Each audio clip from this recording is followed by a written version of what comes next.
Welcome back, listeners. This is episode 9 of Home Turf. New season, new year. Had a long summer break, but guess what? We are back, and we're about to get to it.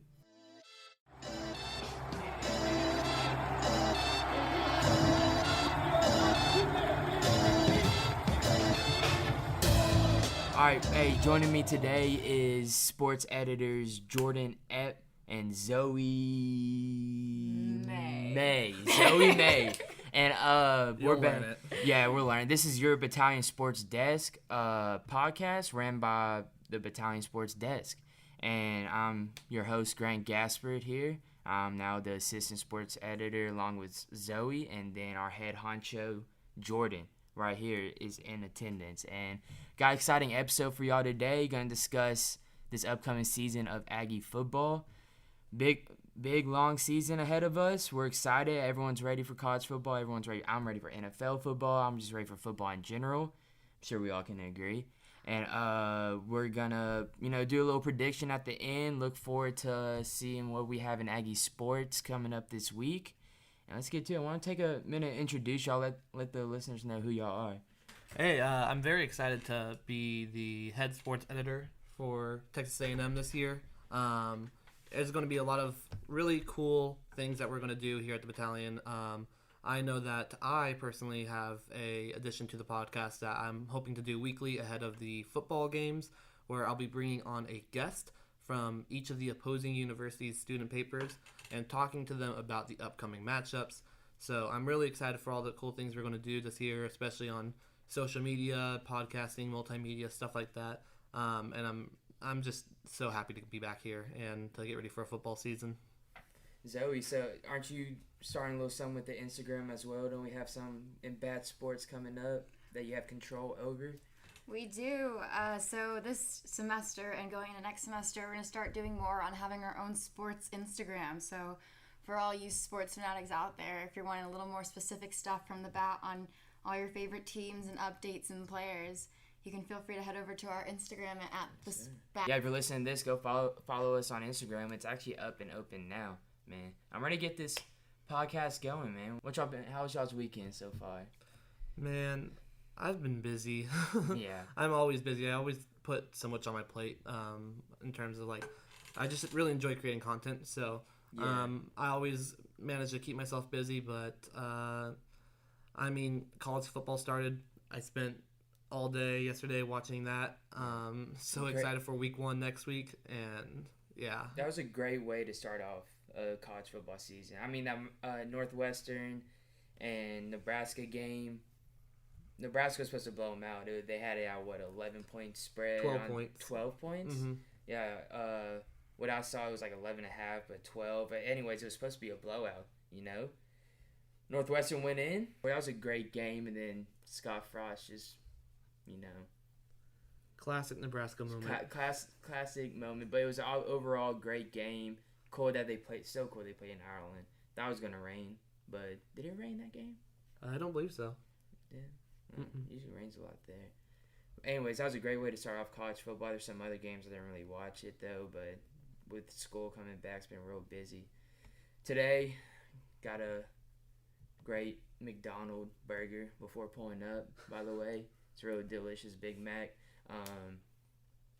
McDonald's is probably one of my favorite fast food chains. What y'all got a top 4 fast food? What about you, Zoe? Let me hear your Mount Rushmore of fast food chains. All right, I think I gotta go number 1. It's gotta be Chick-fil-A. Chick-fil-A? I'm a Southern girl. I worked there for a little while, and I never got sick of that menu. Everything. If we're gonna go number 2, it's probably gonna be Arby's. If I need that super heavy, I love that. Yeah. Arby's? Arby's. I used to get the Arby curly fries at HEB's. I'm obsessed with I still do, fries. and it's really good. They sell it for I've me. never got anything from there. They have the meats, so. They got the meats. For sandwiches.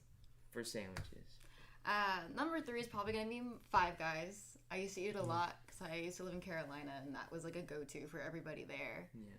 And then number 4 is White Castle. Right?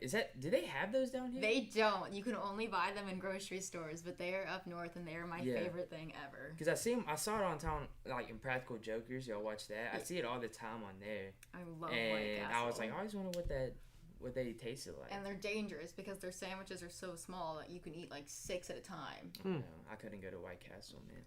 Jordan, you got a top Mount Rushmore? Man, Chick-fil-A is my number one. I just love Chick-fil-A so much. I know that this is like a very Texas versus California thing, but I also think that In-N-Out Burger is such good bang for your buck. Like, it's not that expensive for how much like they will give you. So I'd put that up there.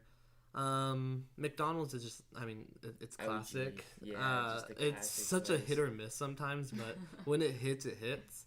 Yeah. And this one might be a little bit of a dark horse, mostly because I don't really go there for food specifically, but Dairy Queen, if you want to just get like some ice cream, Dairy Queen is where you want to go for that. And I would put Dairy Queen up there. You get the Blizzards there? Yeah, you got to get the Blizzards. The Blizzards are so good. The Cotton Candy Blizzard, Cookie Dough Blizzard. I'm trying to think of what else, but dude, I would literally go there after school. Butterfingers and Reese's. Oh. All right, admission. I've never had a Blizzard. You never had a Blizzard? I've never had a Blizzard. You got to go to Dairy Queen and get you a Blizzard. Okay, I feel like I have to now. They have to have a DQ in College Station, do they? I don't know that for a fact. Yeah. Yeah, it's over there on Texas Avenue, actually. I know exactly where it's. I actually went to go get a couple Blizzards in my time here. So if I had a top 4, 1, Chicken Express. Chicken Express. It's like it's a chain. It's a fast food chain. They have a drive-through. Their sweet tea's awesome. Their chicken doesn't miss. It's just, and I grew up on Chicken Express, so I have to put that 1. 2, probably Chick-fil-A. Yeah. I'll have to agree. I won't put out 1, but I'll put out 2. Chick-fil-A. 3, Whataburger. Can't believe I haven't heard Whataburger from either of y'all. Very disappointed. 4, and I gotta go Wingstop. I'm a big wing guy. Wingstop, I work there. Wingstop's for 1, good. 2. I'm the head fry guy and the flipper, and I gotta say loyal to Wingstop, and me, your local wing expert, Grant, putting them on my number 4. As a Wingstop employee, what's your favorite wing that they have there? Favorite wing? I like the lemon pepper. Lemon pepper? Dude, not gonna lie, I like the spicy Korean. I love spicy and the mango Korean. habanero. Because they're both real sweet, then they hit you real quick with the spice, and I think those are good. But I haven't had lemon pepper until I started working there, and ever since that's what I eat on my employee meals. Are so good. Well, all right. I mean, let's get into football, man. I'm tired of waiting. I waited all summer. I don't want another minute. It's time to talk about some football. Let's start off before we start reviewing A&M's schedule this season. Let's start out talking about our favorite moments from last year. I'm going to be basic, but I'm going to be specific. I think in the Alabama game last year, specifically, when Calzada took that hit and everyone was scared that he was going to get out, and he came right back in and got right back up and then silenced the crowd for them chanting his name. It was like a movie. Yeah. I mean, obviously that has to be the number 1, and just like him coming back like that, I mean, that was a great game. What about you, Jordan? What you thinking? I don't know. Last season was kind of disappointing for the Aggies, so it's hard for me to really pick anything that isn't the Alabama game, because I mean that's just that's just the high of the season in what was otherwise like a pretty roller coaster season. I had to pull up the schedule just to kind of like jog my memory, and I'm just like, man, it really was just Bama. But if I want to pick a different moment, I'm gonna say the Devon A-Chain kick return, because that was just kind of when it was like, okay, this could happen. Yeah, and another thing, that Bama game, for one, I wasn't there.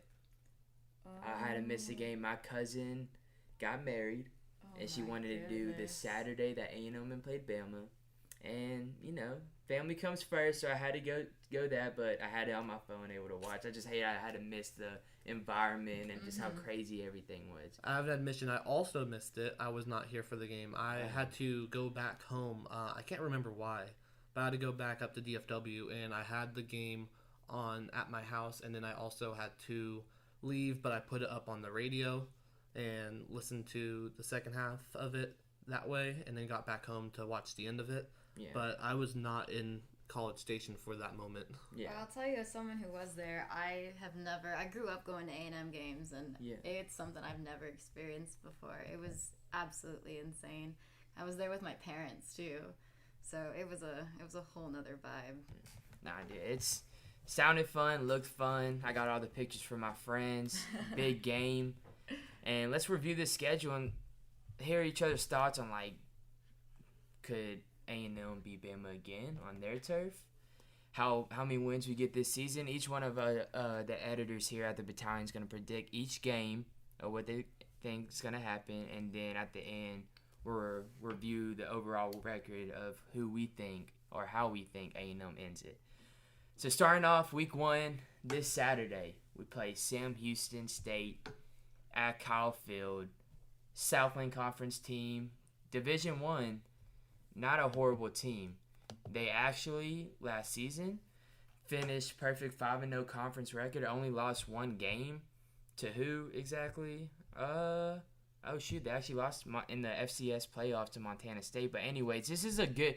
It's not no SEC caliber team. It's not no big team. It's just one of them games that you got to start off the season, get our confidence up, let A&M work on some stuff. So what are y'all thinking overall how this game goes? I think you would just be...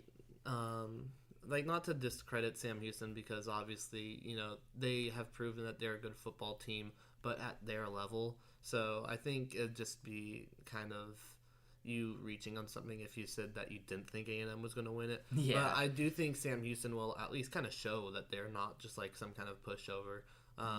It's not going to be like, for example, last season when A&M played against Kent State or, even New Mexico. Like, those teams were just like, you could definitely see the absolute just difference in talent. And I think it'll be apparent at the same time. But I think Sam Houston will at least kind of show that they're not the worst lower level team. But I just think it would just be kind of funny to pick anything other than A&M. Yeah, and but especially with that Kent State game last year, what was the score in the first half? It was close for the first half. The first half was actually real close, and Kent State, they weren't a big school like Sam Houston State, but they had a great quarterback. Dustin Crum. Their run game was all over the place, and A&M could not stop it. They had to have a second half adjustment on that one, which was kind of a theme for the entire season. Yeah. But it's like I said, it's one of those games. The first half they came out real shaky, real nervous. Kind of nerves were high. Everyone, then they just had to go into halftime, relax, and that's just when we just started putting up numbers from there on out. And I think it's going to be kind of a similar game to Kent State last year, where it just depends how they come out, start the game. But if they kind of come out off shaky, it's going to be real close at half. I agree on everything pretty much. I think A&M's going to win it. I think it's going to be a really fun game, though. I think just because Sam Houston's so close that we're going to get a lot of fans from both teams in that stadium. It's going to be a pretty crazy game in terms of that. And I also agree. I think Sam Houston's going to actually be able to show up and, kind of put something on, at least put a decent amount on the board. Yeah. They're not going to let us kind of run all over them at any point. Yeah. But we'll definitely get the time to practice and... we'll get to be able to show off a couple of our different offensive moves and defensive moves, and I think it'll just be a really good game to watch. And we have just came out, haven't made official by the coach yet, but Haynes King as a starter. With King at the helm, all I can say is that expect more variance at the quarterback position than it probably would be with Max Johnson. There's going to be a lot more highs and a lot more lows. And, that is in its own a brand of football outside of, like I said, Max Johnson would probably bring less variance. And so I think that any given game can kind of go either way when you have that kind of a situation going on. So I think it's going to be a lot more fun, at least, because you're going to be able to see him make those plays out of structure. Not that Max Johnson isn't capable of doing it. It's just that is a little bit more of Haynes King's bread and butter. And I was talking to his dad for a story that came out, and he was just going on and on about the commitment he has for the game of football, for studying the game of football, him being a student of the game.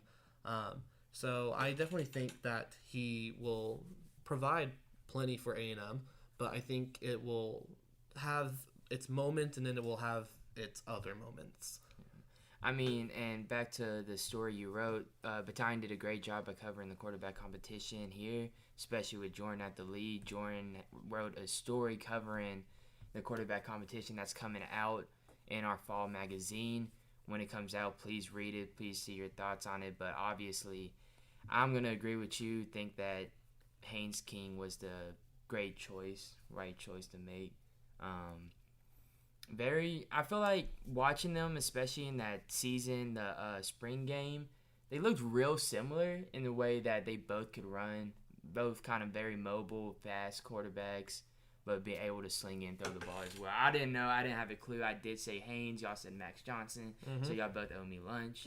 So other than that, Zoe, what are your thoughts on King? I think with King, to an extent, it's going to be similar to our Johnny Manziel seasons where they're going to have a plan going in and he's going to look to throw the ball, but he's going to be that kid that if he doesn't see that person open, he's going to take the run. Yeah. And I think that's going to open up a lot of different things for our offense and allow for us to kind of find new holes, because I think last season we did kind of get stuck in the defense a lot of other teams that once they kind of figured out that we were going to the same people almost every time, we kind of didn't have any other options. And I think having a quarterback that's not afraid to move and go down the field will help us find more options really easily. I can agree. You think that Haynes has a Johnny-type season?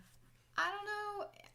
Yes. I mean, we didn't see much of him last season. We really only saw him in the Kent State game. We saw him in the spring game. I think he has the potential if he really, I mean, like Jordan said, he's a student, like he loves football. I think if he works hard, he has the potential to be at least, if not close, then pretty close to the Johnny level of just learning how to balance. I can throw the ball if I want to, and I can use my feet to run down the field if I want to, and maximizing both those abilities. We're excited to see what he can do.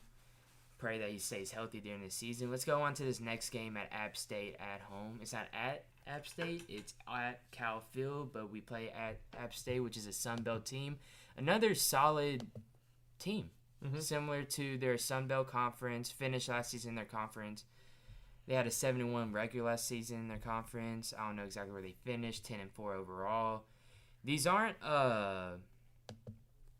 I mean, you know how teams, you schedule those games for the season. Preseason, you have that one big game, then a couple games kind of get your confidence up. And something I didn't like in the past, but like this season, that A&M scheduling these preseason games against teams that big in their conference, still gives us some stuff to work on, still good, games we can win, but these are still good teams that are going to give us some competition. What are your thoughts on App State? I mean, App State's a good team. Again, A&M's probably going to win. Yeah. But I think App State App State will do kind of what we're saying about Sam Houston, where it'll be close in the first half. And I don't expect A&M to run away with it in the second half like maybe they will with Sam Houston. But I think they'll at least keep them competitive. And, I mean, I'm not saying that there will be a quarterback switch at any point in the season. But I wouldn't be surprised if after the first game, if things were just not looking good at all, if there was a quarterback switch, I think that's a good chance too, just kind of built into the schedule. But I think realistically, Haynes King will look fine in the first game, and then he'll be there for the second game and kind of just rock with it throughout the season. But in case anything does go wrong, I think that second game provides a little bit of a pit stop. But I think that Haynes King will, he'll be able to have that Sam Houston and Appalachian State games. As you mentioned, they are tune-up games, but they are tune-up games with competition. Yeah. So it will allow Haynes to prepare himself for the SEC schedule before getting into the actual SEC schedule. Yeah, kind of warm up, shake off the rust, get prepared for that game we're going to talk about next. I was just kind of doing a little research just literally a second ago. We're playing against App State, has his graduate transfer quarterback Chase Bryce. He's actually a transfer from Clemson. They know Clemson a pretty good football school. I mean, this is App State small Sun Belt conference, but they got good quarterback, good competition over there. So obviously 2-0, we all agree. We all have A&M finishing 2-0 after week 1 and 2. 100%. And that's when we get to Miami. It's probably when things start shaking up, getting a little different. Jordan, what are you thinking on this Miami game? I'll actually speak on this one last. So okay. I'll turn this one to Zoe to talk about first. Zoe, go ahead. I think Miami is going to be the first true pressure test of our football team. I think the first two are going to kind of get us to shake the rust off, like y'all said, get ready for the season. I think Miami's going to be the first. Are we really going to be the team that everyone's expecting us to be this season? And in my opinion, I feel that this is going to be a neck and neck game for most of the game, probably until the end of the fourth quarter. And that last maybe 10 minutes of that quarter is that's basically going to determine this game on whether or not. I'll say it this way. I think Miami's going to surprise our team. I think they're going to have an expectation of what Miami's going to be like, and then they're going to get on the field, and it's not going to be like that, and we're going to have to learn how to adapt. And I think there's going to be a pressure test to how well our team this season can adapt to different teams and the different ways they're playing. So I think that last 10 minutes is going to be the deciding factor, but ultimately I think A&M's going to narrowly pull this out. Narrowly. Well, me personally, Miami's 16th rank in the preseason polls. I mean, they're good. They're supposed to be good. New coaching staff over there. It's great coaching staff. Going to go in there and try to change the environment. Coach Cristobal from Oregon. Coach, who do you coach? Herbert. How long was Cristobal there at Oregon for? I'm not sure. I can check that for you. Keep talking. But yeah, he coach over there, ran a pretty good program over there at Oregon. He's bringing his talent and his staff over here to Miami. A lot of good. I mean, haven't really caught up with Miami in the past. Jordan cannot stop talking about this Tyler Van Dyke dude. So when it gets to Jordan, I'll let him spam on him. But this is a game that you can't go in slow. You can't come off the ball slow. You can't go in this thinking you're already going to win, coming off 2 wins against 2. I'm not going to say easy. I feel bad. Against 2 games that you're supposed to win, going against a game against a very solid ACC team that it's most likely going to win their coastal division, their side of the ball. But it's going to be a real solid matchup, Jordan. What you thinking overall? To answer your question from earlier, 2018 through 2021 was he was there Coach Cristobal's time at Oregon. So during the Justin Herbert era. But we have been able to see from his time at Oregon that he was able to, even though it was inconsistent from a year-to-year basis, make a competitive team in Oregon over at the Pac-12, which I'm not high on the Pac-12. Usually I think that they've kind of been a little bit of a cannibalistic conference recently. On the come up. But, I mean, I agree, though. Yeah, Pac-12 ain't that. I think the conference on the come up is the ACC. I'm really high on a lot of the quarterback talent over there, particularly Tyler Van Dyke, who, Grant was just talking about. I think that he is really good. He ended the season with 6 straight games of 300-plus passing yards and 3 touchdowns in all of those games, only losing, I believe, 1 game in that span. Miami was able to finish over 500 after kind of having middling success, both in, a talent perspective and also just from, they just were middling the entire time that Manny Diaz was in charge. And you're saying that there's a team that is ascending who is now adding a a coaching staff who has tenure in college football. And I think that Miami, at the least, will be able to give A&M a good run for their money. I was high on Miami coming in to the season, and I think at the very least this will be a litmus test for the DJ Durkin experience as the defensive coordinator. Now that A&M has lost out on Mike Elko, now coaching over at Duke, I had talked to y'all earlier about how I worry about the back part of the defense. I'm not confident in the outside corners at Texas A&M. The strength of A&M has always been the front 7, and Mike Elko has done a really good job of coaching that up, being very creative with the way he uses those players. And it was always a defense that was built around that front 7 to make the lives easier for the defensive backs. Because A&M has not been known for those defensive back play. But with Antonio Johnson likely still playing nickel, with Damani Richardson playing single high, I worry about how the outside receivers will be able to exploit A&M's weaknesses on the defense. And so if Tyler Van Dyke is who I believe Tyler Van Dyke is, then I think he will put a lot of pressure on A&M through the passing game.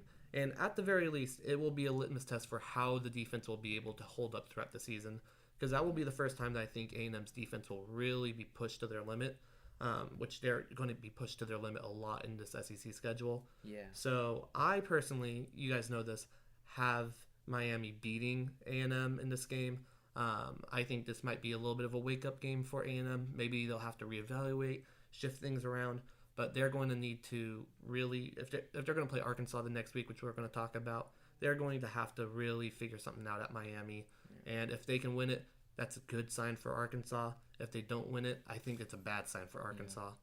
So, I mean, I sat down, watch all them Tyler Van Dyke highlights. I see what you're saying about our outside cornerbacks, especially one person who I want to see make a huge step, who needs to make a huge step this year at cornerback, is in Jalen Jones. A lot of games last year, very frustrating performance, but if this is as an elite quarterback as you say and he gives us problems, then this could be a very rough game. But me, not Miami. I am taking Texas A&M to win this game before this little 3 to 4 game road trip they're going to take, which is going to be a hard battle that we're about to get into. So, Jordan so far 2-1 after the first 3 games. Zoe 3-0, me 3-0. Now let's go into this neutral game at AT&T Stadium against Arkansas. What happened last year was Treylon Burks had an outstanding first half. Now he's a wide receiver 1 for the Tennessee Titans. He's a backup. Who's AJ Brown's gone? Yeah. And then he's playing Julio into Jones is playing gone. into the fourth quarter in preseason games. He's not starting. Kyle Phillips is starting over him. Who? Kyle Phillips, wide receiver out of UCLA. Watch out for him. Kyle Phillips. Yes. I don't know. I watched that preseason game last night. Robert Woods, Nick Westbrook-Akine, Kyle Phillips. That's their starting roster. Wait for Treylon Burks in like week 9 maybe. Week 9? Well, shoot. I saw Tennessee trade away A.J. Brown and immediately sign Treylon Burks as the guy to take his spot. Saw that little glimpse of the future with Malik Willis. But anyway, and him touchdown. We're not talking about that. We're not talking about the NFL. Let's get back to Arkansas and A&M last year. Devastating game. Great experience to cover, though. Me and Jordan were there. Got to cover the game. Cool AT&T press box. That was awesome. The game, however, was horrible. Is it going to be a repeat of that last year, or do you think we see something new this year? I personally think that Arkansas will once again, give A&M a lot of trouble, especially as I mentioned, if I have particular worries about A&M's defensive abilities, I have to extend those same worries to the game against Arkansas. Last year, even though, as I mentioned, the front 7 was kind of a strength of A&M, they struggled a lot against the run all throughout the season, especially in the beginning half. As I mentioned, when they played against Kent State, Dustin Crum and the rest of that Kent State roster was rushing for 5-6 yards at will. Same thing was going on last year when they played against Raheem Sanders. And they are going to need to figure out how to stop KJ Jefferson, who I think is also an ascending quarterback. And if Tyler Van Dyke is going to give A&M problems, I think KJ Jefferson can do that too. But then now you have a balanced offensive attack with Raheem Sanders.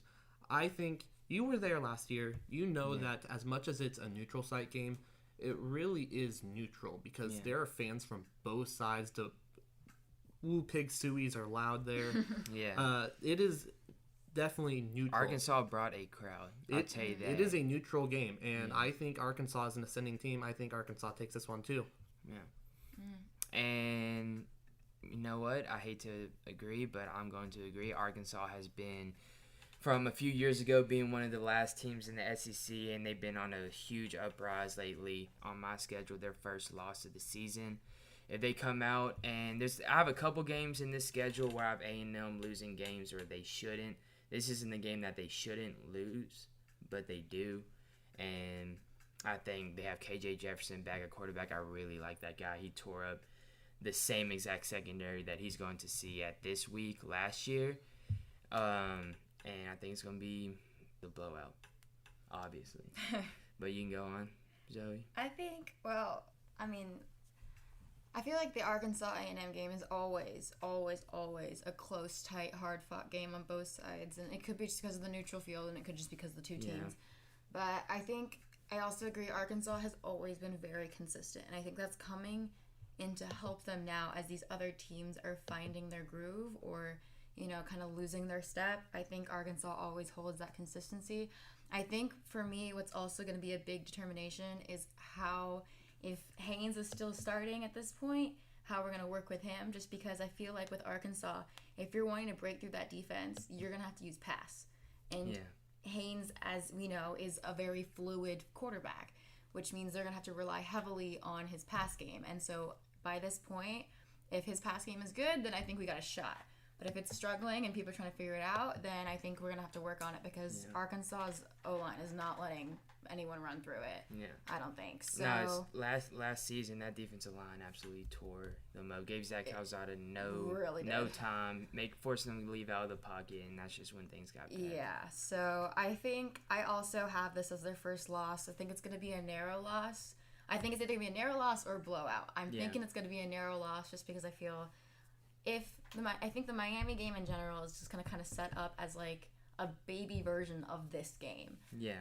Because however that first game goes, that is exactly how this game is going to go, unless in that 1 week they can find something to turn around, and I just don't see that happening. Dang, so this first week that we all have L's. No one at the bat is confident about A&M beating Arkansas. Let's see if they prove us wrong. I'd like to add an amendment to what I said earlier, too. It was not Raheem Sanders last year who was running all over, although he was also averaging nearly 5 yards a carry. It was Traylon Smith, but my point still stands on, I think that's what it goes. And also, as you mentioned about, wanting to have to pass against Arkansas, they have one of the better linebackers in the country in Bumper Pool, who will rack up tackles in the run game. And A&M's going to want to just send Devon Achane up the middle or to the outside over and over. Bumper Pool's going to be one of those guys who can kind of help contain that to the best of his ability. So I think it definitely will be a really good, and a litmus test for how A&M will do in the SEC. Yeah. First game in the SEC is an L. How about the second game? We're going to travel to Starkville, Mississippi, where Mississippi State and A&M face off. Another game that last year that should have been a win was an L. And is it like the Arkansas game, a repeat of last year, or is this it's just something different? We're gonna come off this Arkansas L and come get a win in Mississippi State. I mean, another thing about Mississippi State that's different than maybe Arkansas or Miami is that they're a lot more one-dimensional as an offense. I think that A&M will probably be able to pull this one out. Mississippi State doesn't have the talent that they've had in years past. As long as you have the Mike Leach offense, it's going to be the Mike Leach offense, which again is another form of high volatility offense. Yeah. But I think A&M's able to pull this one out. I don't really know if their defense is going to be able to contain just the amount of run game that A&M will want to enter that game with. And I think that's what A&M's probably going to stick with at that point. I think they're going to say, hey, we just need to kind of slow things down. We got to run everything. And I think A&M's going to be able to control the game and pull it out. It's going to be a very difficult road game. Y'all know me. I'm high on Mississippi State this year. I like Will Rogers. I like their quarterback. I like the way Mike Leach run things there at Mississippi State. I had them over a couple teams in the SEC at the end. This game, they lost to them last year. This year, I don't think it happens. I think they get this win. I have them losing a couple other games, this one not being one of them. I also have them pulling this game out with a win, but I think this is going to be another test in terms of A&M's ability to get down the field as fast as possible. Just because I think in recent years, too, Mississippi State's gotten really good. Even though they have that run game, solitary offense, they do bleed a lot of time off that clock every time they have their hands on that ball.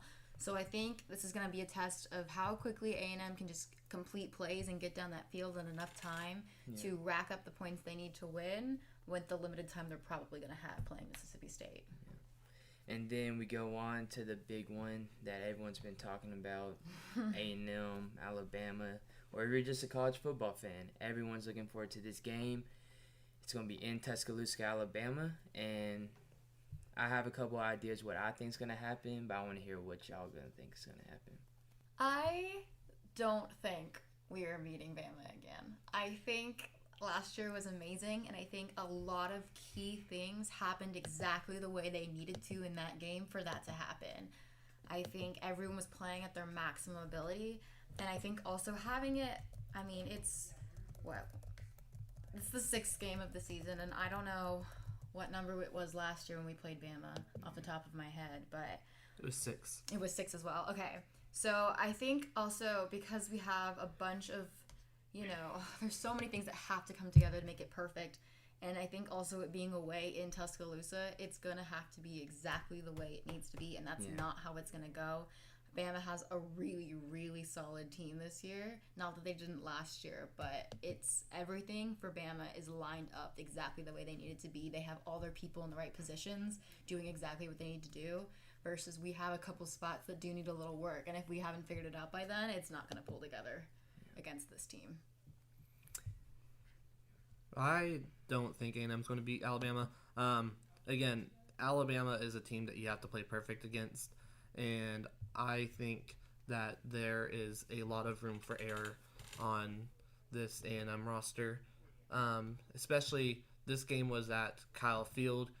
Anyone who was there will say that it was one of the loudest, craziest environments that they'd ever been in. You're going to Tuscaloosa for this game. This Alabama team is really good, and you have a Heisman candidate playing on the opposite end who has one more year under his belt than last time. I just think that Alabama is going to be too much for A&M, and I think that it's going to get hyped up a whole lot, and I think it's just going to be a little bit of a disappointment. With me, I would love to see a repeat of last year. I think that would be awesome. I'm hoping for a good game, but in reality, I think that Alabama's going to take this one there. Now, this Alabama team, everyone's saying, like, yeah, we're going to do a repeat of last year. Last year, Alabama's good. The year before, they were good. This might be one of their best teams in a while. Now, yes, they have the Heisman quarterback coming back, Bryce Young. Their running backs, 2 solid running backs that we're going to see a lot of this year. Jahmyr Gibbs is good. Jahmyr Gibbs is real good, and if Trey Sanders, he's a redshirt junior, if he can stay healthy, that's going to be a solid 1-2 punch at running back position.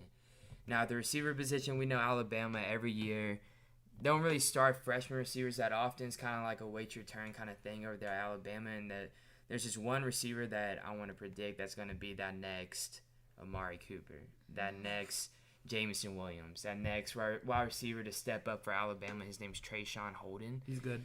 Really good. Had a really good scrimmage. Be a receiver that I can't, and I've watched some of his highlights, and I can't imagine Jalen Jones holding. But other than that, their offense is deep. Their defense is deep. They got Will Anderson Jr. coming back. I mean, that dude's a freaking unbelievable. They have a guy literally, Kool-Aid McKinstry. Yeah. His name's Kool-Aid. Mm-hmm. He plays cornerback. Dude, that's sick. I mean, I'm not trying to sit here and hype up Bama, but this is a very solid Alabama team that's going to give them a lot of trouble. And you're literally like both of y'all said, you have to play perfect if you're going to beat them. Mm-hmm. And they're going to be tired. It's the middle of their road trip, and I don't see this one going through. I think they go on to 4-2 going against South Carolina at South Carolina. What are y'all thinking?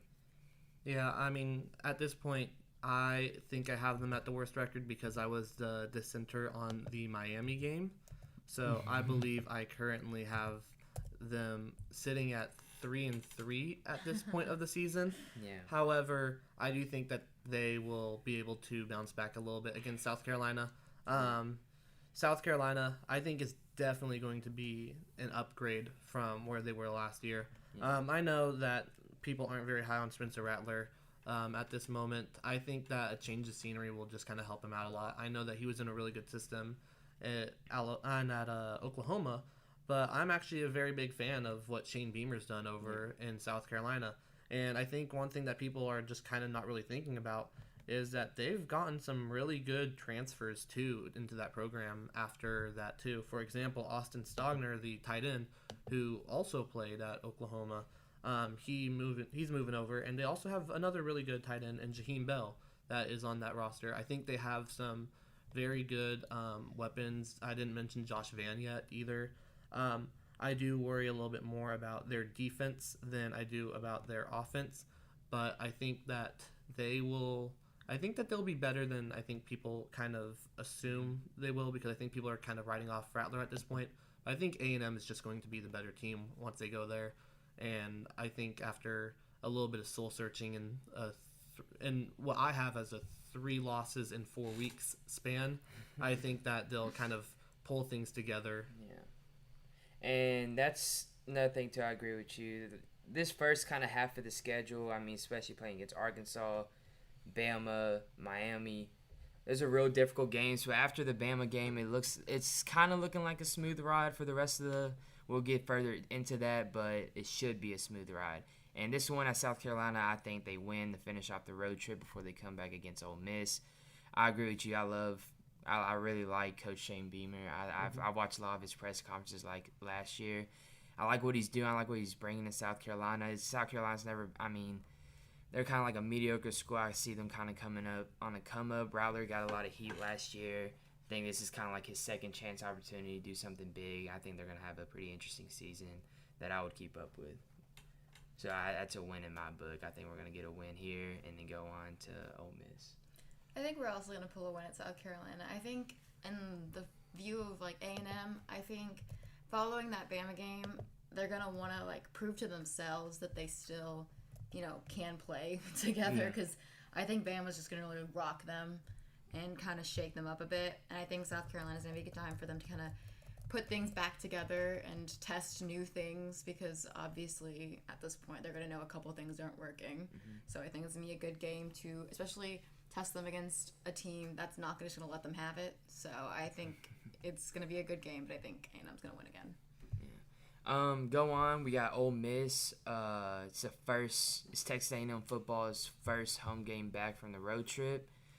It's a team that's missing that Matt Corral quarterback. He was there for the past few years. Kind of, I think personally, changed the environment at Ole Miss. That's one of my favorite quarterbacks that got drafted out over there. He's at the Panthers now, third stringing it up. But he's on IR. Yeah, he's on IR now. So he's not really a third stringer right now. Yeah. He's kind of hanging in there. Yeah, I don't know what's going on with him, but it's an Ole Miss team that lost a lot of players this past season. What do you think's going to go? What's going to happen this first home game back? I know Grant knows this, but I like Ole Miss, if not just purely off of Lane Kiffin's ability to create an offense. They will be looking probably to start Jackson Dart. I don't know if they have officially named a starter yet, so I can't say that with 100% certainty. But Jackson Dart is definitely a person to know. But I think that Ole Miss does a really good job of creating an offense that's built around using a quarterback who's smart but doesn't need to utilize that quarterback to the most of its abilities, because they're able to run those quick options, read the numbers, read leverages, throw receivers open, get them in the quick game, and then when you're anticipating the quick game, you get the runs up the middle. And I was talking about how I really like their running back crew. They have Ulysses Bennett, and they have now his name is completely slipping my mind, but they have the running back who came from TCU, who was the number 1 running back recruit, Zach Evans, in the nation not that long ago. And I think you will just see Ole Miss create weapons, and I think that Ole Miss will be good this season again, even though I think they will definitely miss Matt Corral a lot.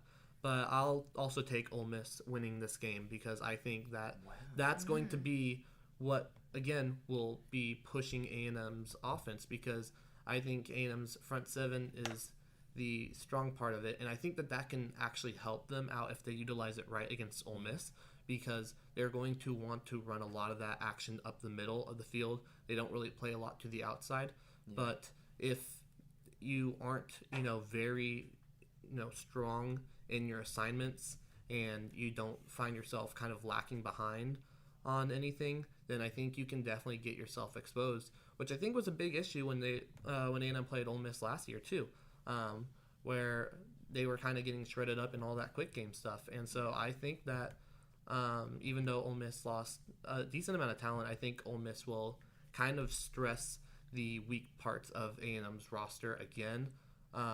I can't say that I am 100% certain that will be the result, but that is what I would predict the result as at this moment. And I think that it will just be hard for A&M again. Yeah. So, huge weakness on A&M this year, I guess. I can see kind of a theme of your schedule is at our secondary.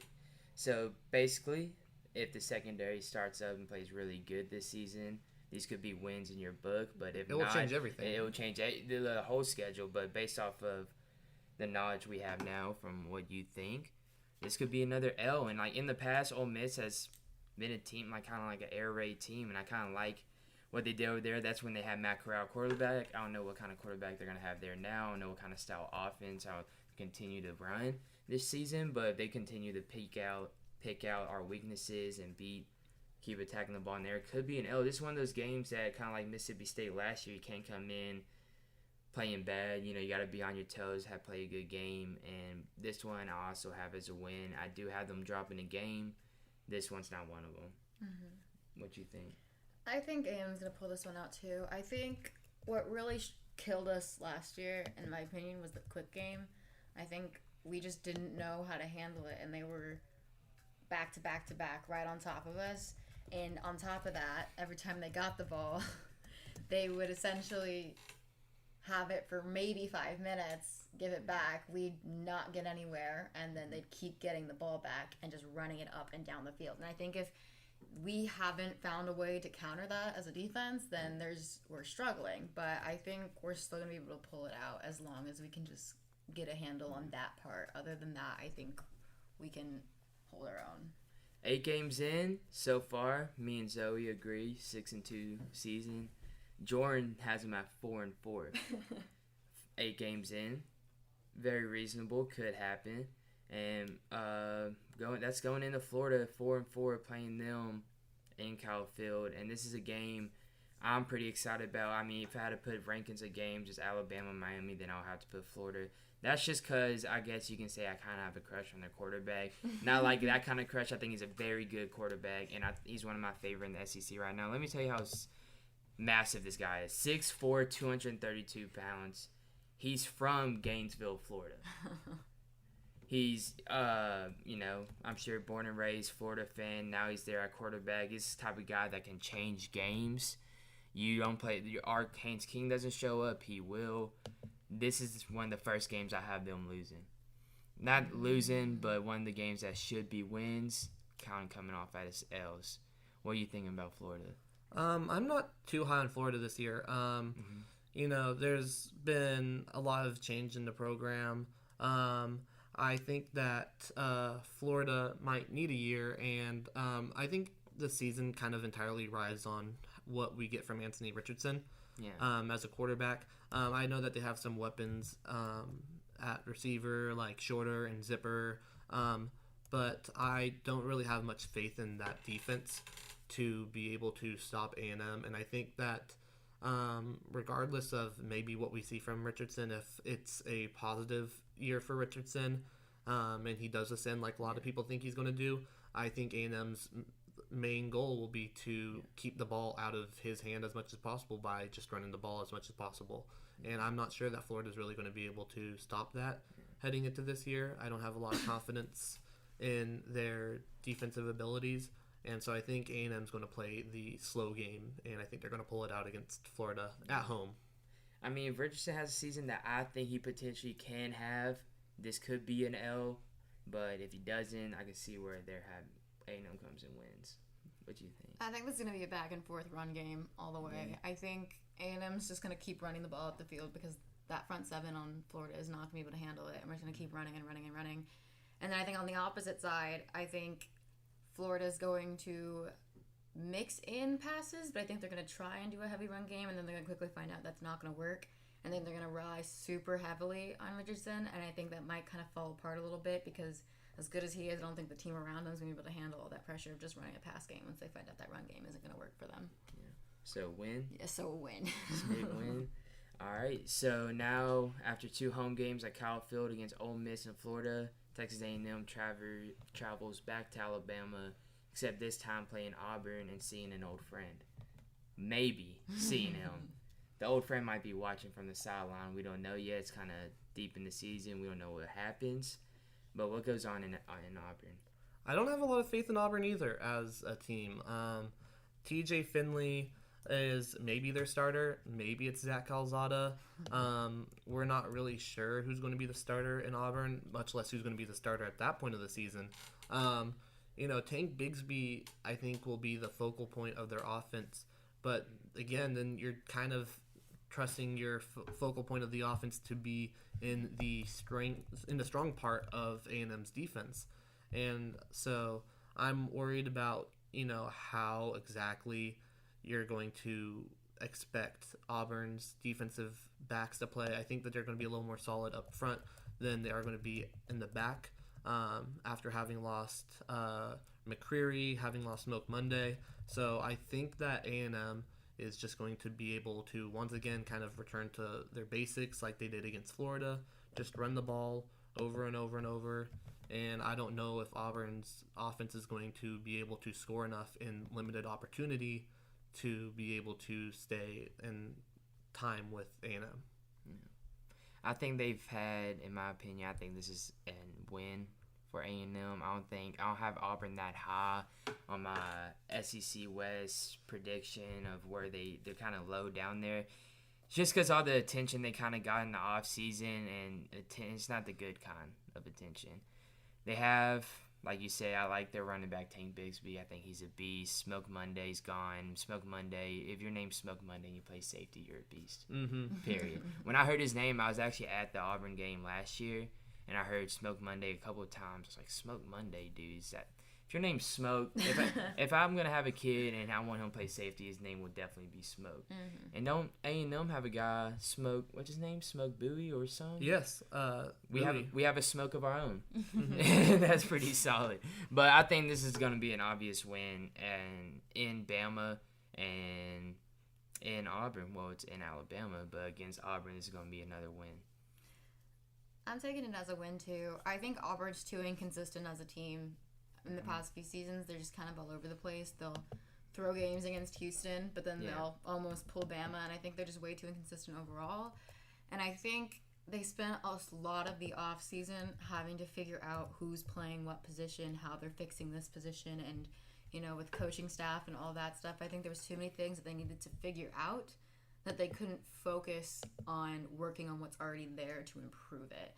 So I think they're going to be a very surface-level team, and it's just going to be good players, but they haven't really come together yet to get to their best ability, and I think A&M's just going to stomp them. All right, so 2 games left to go. Jordan has them at 6-4, Zoe 8-2, me 7-3. Right in the middle, we'll kind of all have different little things. These all could happen going into game at home versus UMass. And this is an independent school. Don't know really much about UMass. Haven't really researched them enough, but obviously I think it's going to be a win. What are y'all thinking? I think we don't really need to talk about this game for too much longer because they have 2 wins in the last 3 seasons. Really? It's not going to happen in College Station. Yeah. It's a little confidence booster. We can go past this team. I know for sure that Notre Dame's an independent school. Mm-hmm. Zoe, do you know the other ones? So you have Notre Dame and UMass. Notre Dame, UMass. And there's... UConn, Army, Liberty. Okay. How many is there? That's 5. And then there's 2 more. 2 more. UNC? Nope. North Carolina? So what did you say? You said UMass, Kentucky.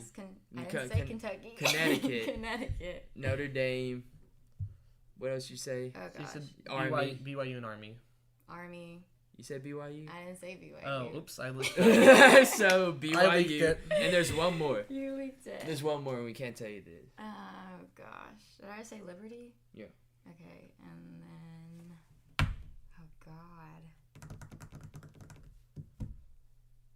Should I just give you a hint at this point? We can throw you hints. The lob, do you want me to give her a lob? I'll give her a lob. Don't give her a nice lob. Give her kind of like a stool, a little step. Well, I was thinking that we played against New Mexico State. Yes. Oh, shoot. Mm-hmm. I got it. I was actually about to look up some. Okay, so I was gonna give you a hint, but my hint would have been awful because it's not true. I was like, who's played at New Mexico State? And I thought Brian Urlacher did, but he played at New Mexico. Which is who A&M played last year. Yeah. And A&M just played against New Mexico State in soccer as well. Oh, okay. Yes. So last game of the season comes against LSU. Same thing as last year. except A&M gets them on their home turf this time. Mm-hmm. Is that going to affect the game? Is it going to be the same as last time? What your thoughts? New coach over there at LSU. How big of an impact does he make on this LSU team the first season? I don't know how much of an impact he makes on LSU in the first season, just because I don't know how much talent is in LSU still. They have one of the best receivers in the country, but now Miles Brennan is stepping away from the program, and so there's a little bit of a question on. I don't know if there's a question on quarterback, because now it's clear who the starting quarterback is, but I don't know who. I don't know exactly what Brian Kelly's going to be able to bring in the first year. I think that this is going to be one of the situations where it might take a little bit of time, purely because I think that their team is very new, outside of just Brian Kelly himself. But then also, LSU is a bit of a recruiting powerhouse, and so I think he's just going to be like, hey, obviously we're going to try and be as good as we can this year, but we are going to focus on recruiting over the next 2 years. We're going to be able to bring in all these good players, and we're going to be able to kind of cater this around what I want, because, I am in a new program. And so, you lose a lot of talent. You lose your running back. You lose your cornerback in a transfer. You lose, you're like, LSU is just a very new team. And so I think this year is just kind of let's get through it, be as competitive as possible, and then focus on a year or two from now. I think that it's another win for A&M. Yeah. I think Brian Kelly, I like Brian Kelly as a coach, kind of, sort of. I don't like how he left Notre Dame, but he's there now. I like, his football style coach. They have a lot of transfers on the team based off what I'm looking at. Majority of them might be starters. I don't know the for sure starting lineup yet, but as it's looking, left side of the offensive line's transfers. Right guard transfer. Quarterback, running back that's starting could be transfers. I like their receivers. I like Keyshawn Butte and Malik Neighbors are two receivers who gave A&M trouble last year. Who caught that game-winning touchdown? I don't remember. I really don't. You know? No. Could have been one of them, but this kid, Malik Neighbors, I know for sure was a freshman last year. Really fast, and he gave A&M a lot of trouble. Those are two receivers. Depending on how LSU does during the year, depending on who starts at quarterback at LSU, and what kind of season he has, if he can do exactly what Max Johnson did against A&M, this could be another upset. Dre Jenkins is actually who got the game-winning touchdown on Jalen Jones.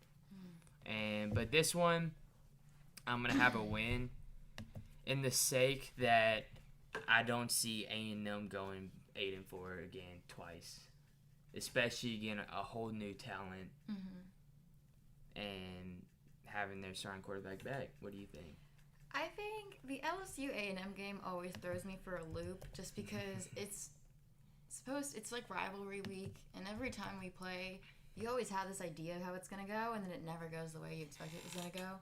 So I have this one as a win, but I think LSU's going to come out, and at this point, it's their last game of the regular season. They're just going to sling as much as they can.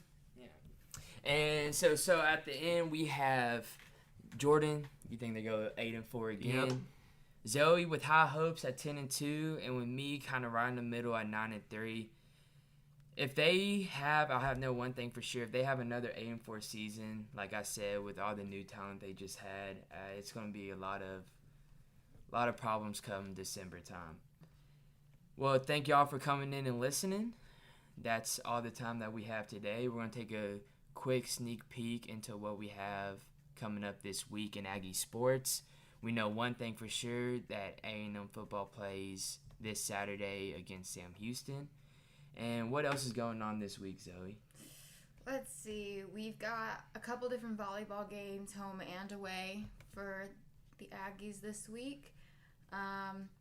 We do have some cross-country events going on. If you're into that, you can come watch. We do have some golf this week, and we have some soccer going on at the end of this week. Mm-hmm. We have a pretty calm beginning of the week, but if you want to go visit some Aggie sports, the first, second, and third are pretty heavy, and you can go check them out. Sounds real eventful. Battalion will be covering all of that, including the football game. Hey, school's back, football's back, the battalion's back. We're going to have coverage on everything from football to cross country to equestrian. We got it. We're going to talk about it here, write about it in the newspaper, pick them up. We're excited for this year. You got anything to say as a head sports editor? Just keep an eye out because we definitely have a lot of plans, and I definitely want to execute all of them. So, very excited to finish my final semester. Just trying to get a lot of cool things out before then. Yeah. Hey, and like what Jordan said at the beginning of the episode, we're going to have this podcast kind of reviewing, recapping of what happened the previous week and looking forward to the next week of all things Aggie sports. And we have another little podcast. It's going to be the same podcast, different segment, different type, where Jordan, me, Zoe, whoever is going to interview some editors on the opposing team and kind of talk about the game, preview it, and see what's going to happen. But hey, thank y'all for coming. Another episode of Home Turf Podcast. Later.